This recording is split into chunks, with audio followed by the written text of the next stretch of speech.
মায়ার নবীর কলিজার টুকরা ফাতেমা ক্ষুধার্ত অবস্থায়, একে তো অসুস্থ, দ্বিতীয় নাম্বারে আম্মা জান বড় ক্ষুধার্ত অবস্থায়। এইবার হযরতে আলী রাদিয়াল্লাহু তাআলা আনহুর অবস্থা দেখে ফাতেমা চিন্তা করতেছে, আমার স্বামী আলীর আমার অবস্থা দেখে বড় কষ্ট হয়ে যাইতেছে। আম্মা জান ফাতেমা নিজের একটা চাদর, ওই চাদর বের করে আলীর কাছে দিয়া দিছে, ও আমার স্বামী, আপনি এই চাদরটা বিক্রি করে কিছু খাবার নিয়ে আসবেন। হযরতে আলী রাদিয়াল্লাহু তাআলা আনহু বাজারে গিয়ে ওই চাদরটা বিক্রি করে যেই টাকা হয়েছে ওই টাকা দিয়ে একটা আনার কিনে এনেছে।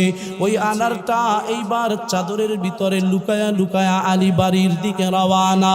হাঁটতে হাঁটতে যখন বাড়ির দরওয়াজায় পৌঁছে গেছে, হযরতে আলী রাদিয়াল্লাহু তাআলা আনহু চিন্তা করছে, আমার স্ত্রী ফাতেমাকে এইবার আনারটা মনে হয় আমি খাওয়াইতে পারবো।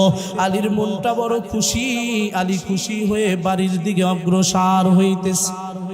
বাড়ির দরজার কিনারায় হঠাৎ করে আলীকে পিছন থেকে এক ভিক্ষুক ডাক দিয়া বলতেছে, ও আলী, দাঁড়াও দাঁড়াও, ও আলী, তোমার ওই চাদরের ভিতরে আনার আছে, আমি বড় ক্ষুধার্ত, আমাকে তোমার ওই আনার থেকে একটু দাও, আমি আনার খাবো, আমার বড় ক্ষুধা, তোমার আনার খাইলে মনে হয় কিছুটা ক্ষুধা আমার নিবারণ হবে। এইবার হযরতে আলী রাদিয়াল্লাহু তাআলা আনহু চিন্তা করতেছেন, আমার চাদরের ভিতরে আনার এই ভিক্ষুক কিভাবে জানলো?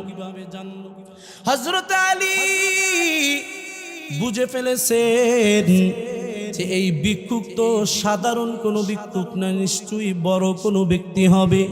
এইবার আলী রাদিয়াল্লাহু তাআলা আনহু আনারটা বের করে এইবার ভিক্ষুককে অর্ধেক করে ওই আনারটা থেকে অর্ধেক আনার দিয়ে দিছে।